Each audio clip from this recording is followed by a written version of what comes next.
इस बार एक ऐसे अद्भुत व्यक्ति को पद्म भूषण मिला है जिन्होंने ह्यूमन ब्रेन की सुपर पावर्स को खुद अनलॉक किया है। आप डॉक्टर आर गणेश को एक कमरे में बंद कर दीजिए और उनके पास ना तो कोई नोटबुक हो, ना पेन हो, ना मोबाइल हो, और उस कमरे में बारी बारी से 100 लोग इंटर कीजिए और हर बार जब कोई व्यक्ति इंटर करता है तो उनके कान में कोई कोड बोल दे, किसी भी लैंग्वेज में बोल दे, कुछ भी बोल दे और निकल जाए। और जब 100 लोग निकल जाएंगे तब वो एग्जैक्टली बता देंगे कि किस नंबर के व्यक्ति ने उनसे क्या बोला था, और आप रैंडमली भी पूछ सकते हैं। इसीलिए डॉक्टर आर गणेश जी को शतावधानी कहा जाता है, यानी उनका ब्रेन एक ही समय में 100 अलग अलग चीजों को साइमल्टेनियसली होल्ड कर सकता है। और ये भारत की बहुत बड़ी शक्ति थी।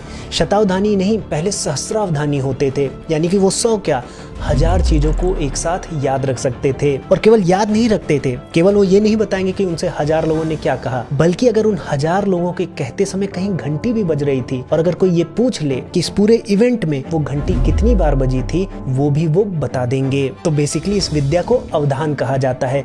इसमें प्रैक्टिस और मेडिटेशन के माध्यम से ब्रेन की हर एक लिमिटेशन को पार किया जाता है। और इसी विद्या से हमारे जितने ऋषि मुनि थे या हमारे जो प्राचीन भारतीय शिष्य थे, वो वेद, पुराण, रामायण, महाभारत, इनके लाखों मंत्रों को, लाखों श्लोकों को याद रख लेते थे। तो डॉक्टर आर गणेश जी को पद्म भूषण मिलना अत्यंत आवश्यक था, क्योंकि आज 150 करोड़ भारतीयों के बीच 100 अवधानी भी नहीं है, क्योंकि हम भारतीय चीजों से घृणा करते हैं। लेकिन डॉक्टर आर गणेश जैसे व्यक्तित्व के कारण ये परंपराएं भारत में आज भी जीवित हैं, कि जब हम दावा करते हैं कि हम विश्व गुरु थे, हम ये कर लेते थे, हम वो कर लेते थे, तो इसका जब प्रमाण देने की बात आती है तो ऐसे ही लोग हमें सामने मिलते हैं। अब बहुत से लोग बोलेंगे कि आज टेक्नोलॉजी के समय में, गूगल के समय में याद रखने की क्या आवश्यकता है। तो मैं भी क्रॉस क्वेश्चन कर सकता हूँ कि आज हमारे पास एडवांस मशीनें हैं, बम है, बंदूक है, तो जिम में जाकर हम अपना शरीर क्यों बना रहे हैं। तो आज भी हमें हमारे ब्रेन की फंक्शनिंग की आवश्यकता है। हमारे बच्चे सेंटेंस नहीं लिख पाते, उनकी ग्रामर वीक है, ना वो कुछ अच्छा इंग्लिश में लिख सकते हैं, ना ही हिंदी बोल पाते हैं।